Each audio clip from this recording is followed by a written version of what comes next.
Friends, welcome to my channel success fiber classes. आप सब कैसे हैं? आई होप सो आप अच्छे होंगे। तो रीड की प्रीवियस ईयर सीरीज चल रही है। तो आज जो क्लास रहेगी प्रीवियस ईयर सीरीज में वो लास्ट क्लास रहेगी। ठीक है, इसमें हम साइंस के क्वेश्चन है वो डिस्कस कर रहे हैं। ठीक है, तो मैंने आपके जितने भी साइंस के क्वेश्चन पूछे गए थे वो मैंने करा दिए हैं। अगर मेरे को कहीं और से भी कुछ मिलता है मतलब रीड के लिए तो मैं पक्का उसको करवाऊंगी। ठीक है, तो चलिए आज हम जो पेपर डिस्कस कर रहे हैं वो 2022 में जो रीट में आया था वो हम कर रहे हैं। ठीक है, तो ये जो पेपर आया था ये इवनिंग शिफ्ट में था, शायद 24 तारीख का जो पेपर था ना 2022 में। ठीक है, जब ये पेपर हुआ था तो तब ये आए थे क्वेश्चन 2022 के अंदर। ठीक है, तो यहाँ पर पहला क्वेश्चन है, क्या है फुल नेम ऑफ एलईडी। इसमें कह रहा है कि जो एलईडी है उसका जो फुल नेम है वो क्या है। देखो, जो एलईडी होती है उसको हम बोलते हैं लाइट इमिटिंग डायोड। ठीक है, तो कौन सा ऑप्शन होगा इसमें? डी ऑप्शन होगा। ठीक है, मैंने आपको बता दिया था कि आपको जो रीट है उसके लिए कहाँ से पढ़ना है।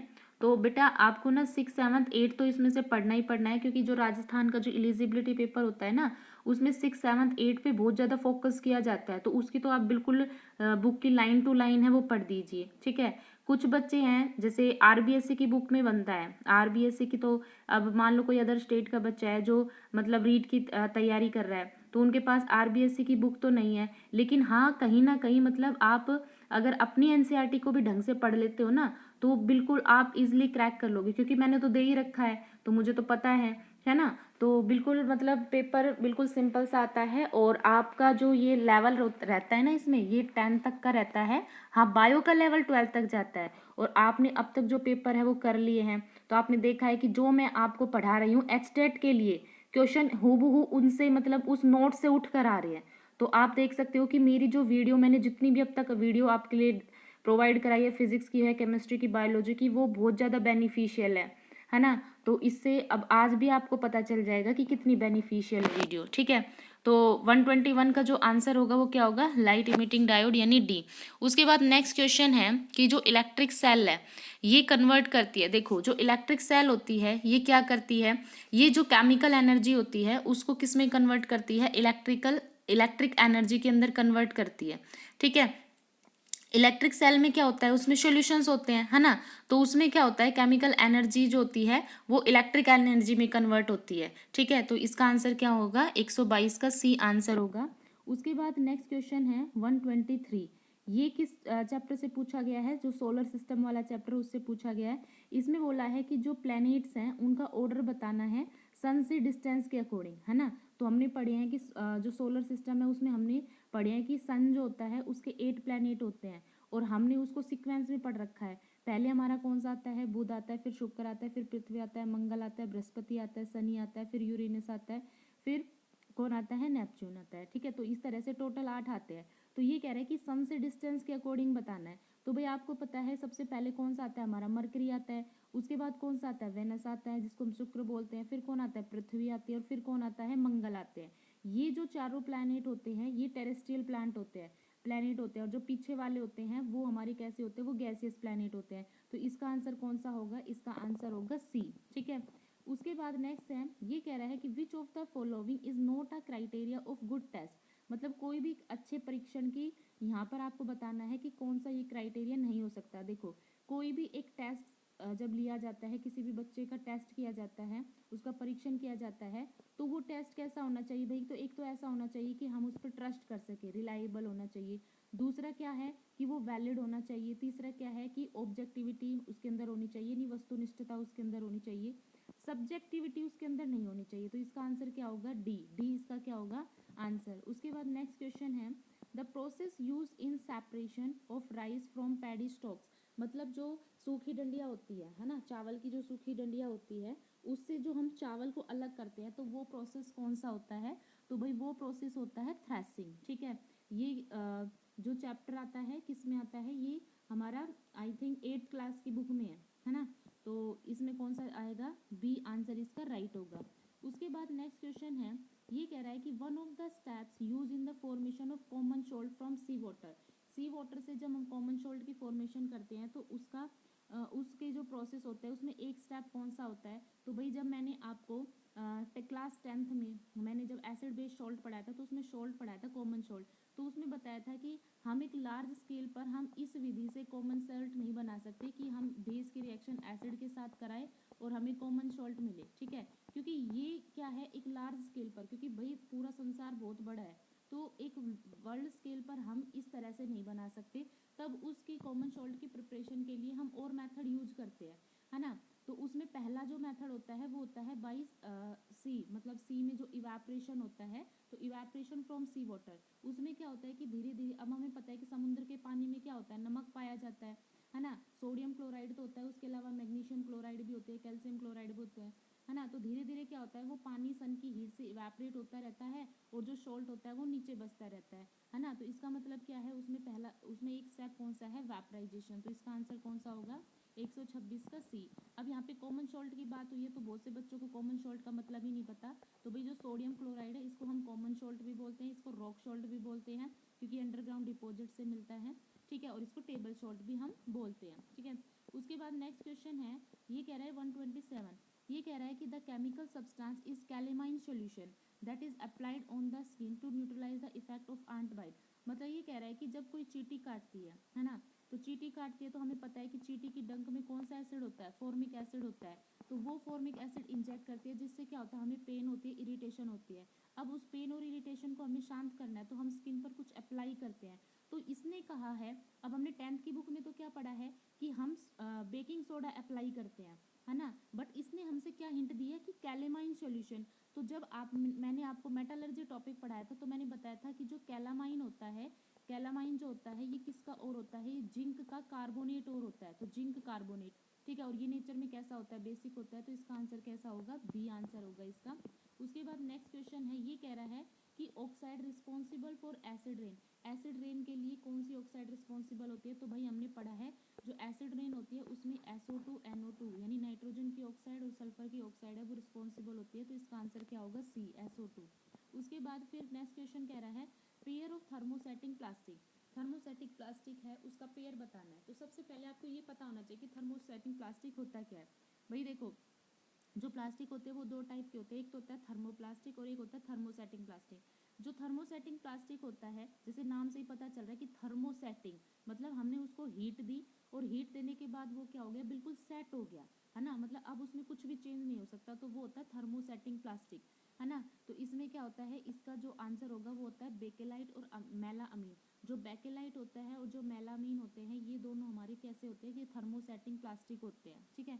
उसके बाद नेक्स्ट क्वेश्चन है, ये कह रहा है कि fuel with highest calorie value in kilo joule पर किलोग्राम यूनिट।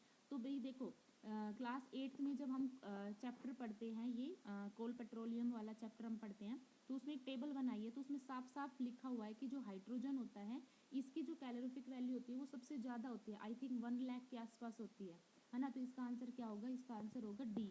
उसके बाद फिर नेक्स्ट क्वेश्चन है, ये कह रहा है कि the type of teaching involve in experiment done by a student in laboratory. मतलब जब कोई भी एक विद्यार्थी लेबोरेटरी में कोई एक्सपेरिमेंट परफॉर्म करता है तो उस टाइम जो टीचिंग एड वो इस्तेमाल करता है तो वो कौन से टाइप होते हैं। तो लेबोरेटरी में बेटा जब कोई स्टूडेंट कोई एक्सपेरिमेंट करता है तो इसका मतलब वहाँ पे वो कोई एक्टिविटी कर रहा है, तो इसका मतलब वो किस टाइप का एड होगा, एक्टिविटी एड होगा। तो इसका आंसर क्या होगा, डी।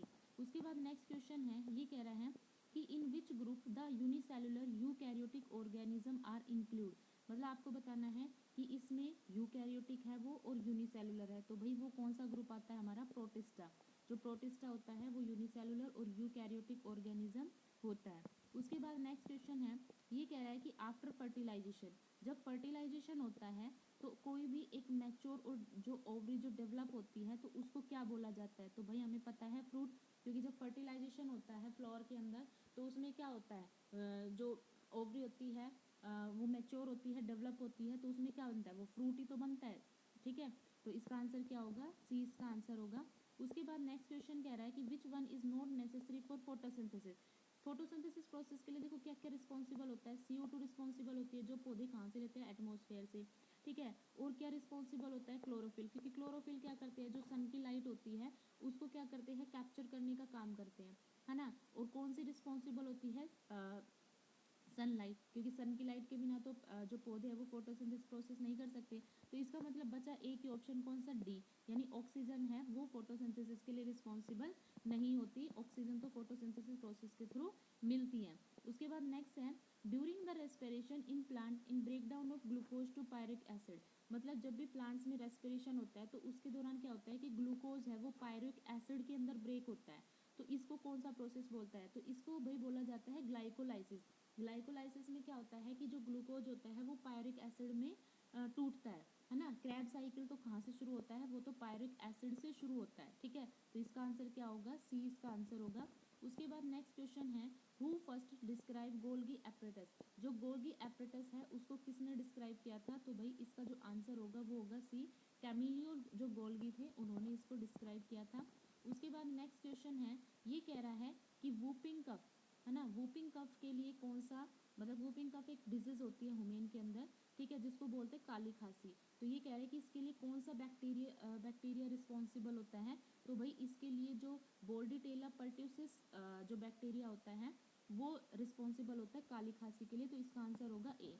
उसके बाद नेक्स्ट है, ये कह रहा है कि which type of sweat gland are present in human skin, कि मनुष्य की जो स्किन होती है उसमें कौन से टाइप की स्वेट ग्लैंड प्रेजेंट होती है, ठीक है, तो वो होती है एपोक्राइन, तो इसका आंसर क्या होगा ए।